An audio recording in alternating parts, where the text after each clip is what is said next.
دنیا کی نعمتیں ہمیشہ کے لیے عطا نہیں کی جاتیں، نہ جوانی سدا قائم رہتی ہے، نہ روب و دبدبا، نہ شان و شوکت اور نہ ہی صحت، لہٰذا عز و انکساری کا دامن کبھی نہ چھوڑیں۔ کسی کو اذیت دینے کے بعد بہتر ہوگا کہ تم بھی اپنی باری کا انتظار کرو۔ دنیا کے لیے آپ ایک شخص ہیں، لیکن گھر والوں کے لیے آپ ہی دنیا ہیں۔ اپنا خیال رکھیں۔ اللہ تعالیٰ آپ سب کو سلامت رکھے۔ آمین ثم آمین۔ زندگی میں دو نصیحتوں پر عمل کرنا، ہمیشہ کے لیے کامیاب ہو جاؤ گے۔ نمبر 1، نماز مت چھوڑنا، زندگی کی ساری برکتیں اس میں ہیں۔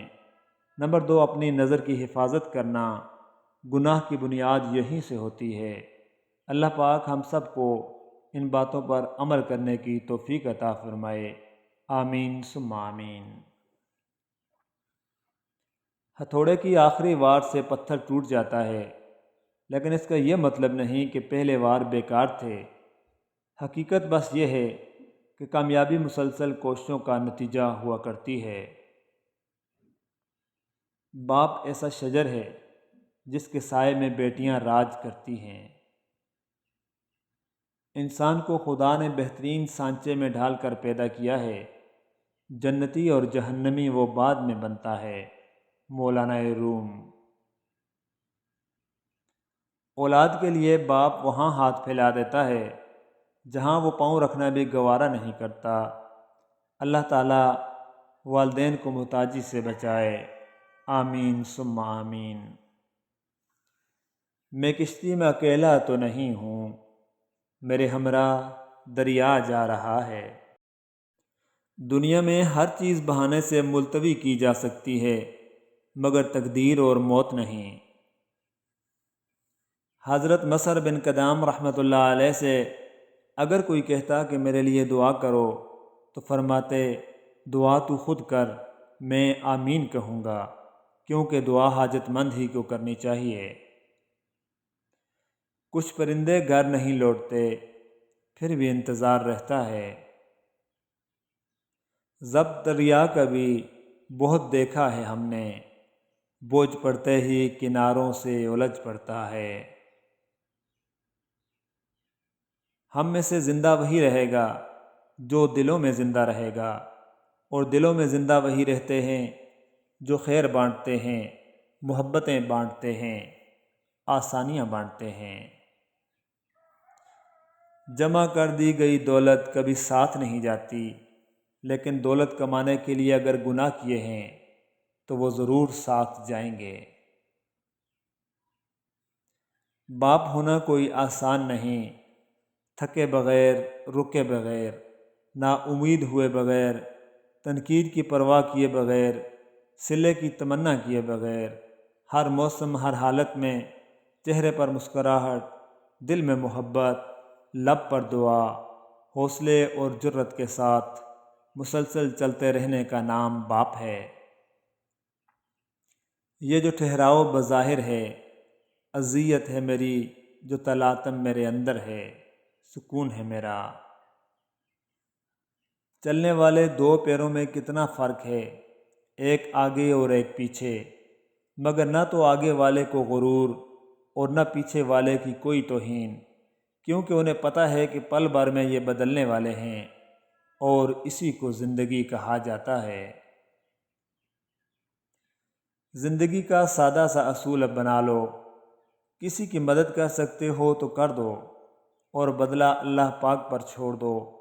اس سے زیادہ نفع کا بزنس دنیا میں نہیں۔ اپنے بچوں کو جیب خرچ سے کچھ حصہ صدقہ کرنے کی تربیت دیں، تاکہ عمر بھر کے لیے انہیں اپنی آمدنی کا کچھ حصہ صدقہ کرنے کی عادت پڑ جائے، اور وہ آپ کے لیے صدقہ جاریہ بن جائیں۔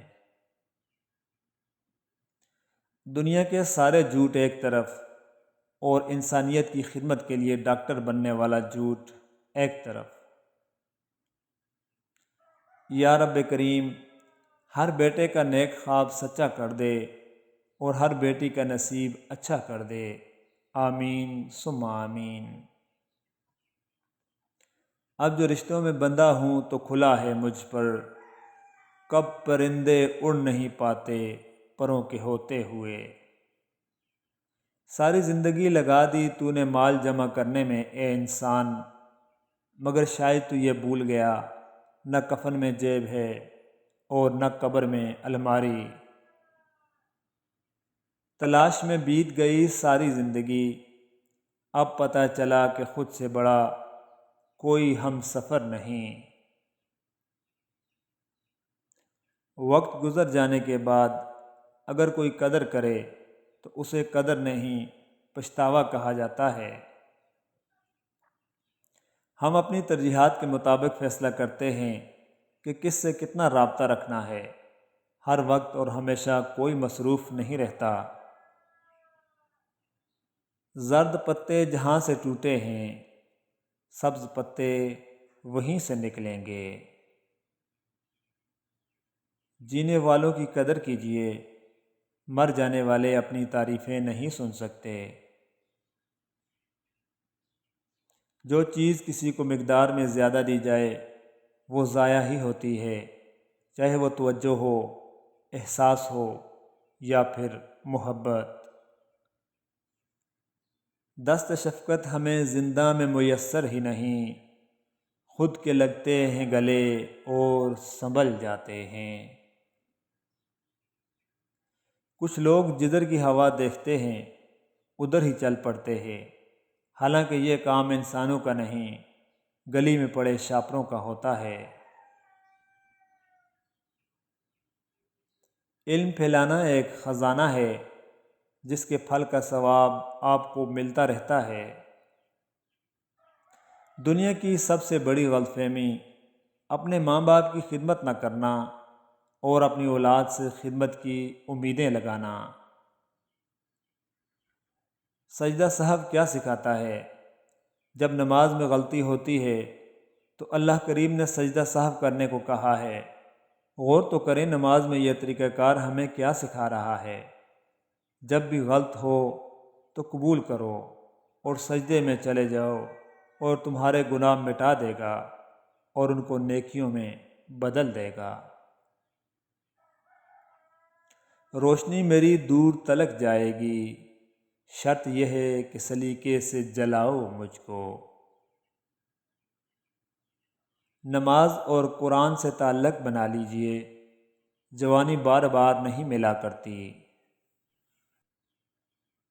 ہم اگر زبان کی پھیلائی ہوئی مصیبتوں کا جائزہ لیں تو معلوم ہوگا کہ خاموشی میں کتنی راحت ہے۔ میں ہر لاڈ اٹھاؤں گا اپنی پری کا، میں لوگوں کو بتاؤں گا بیٹیاں بوجھ نہیں ہوتیں۔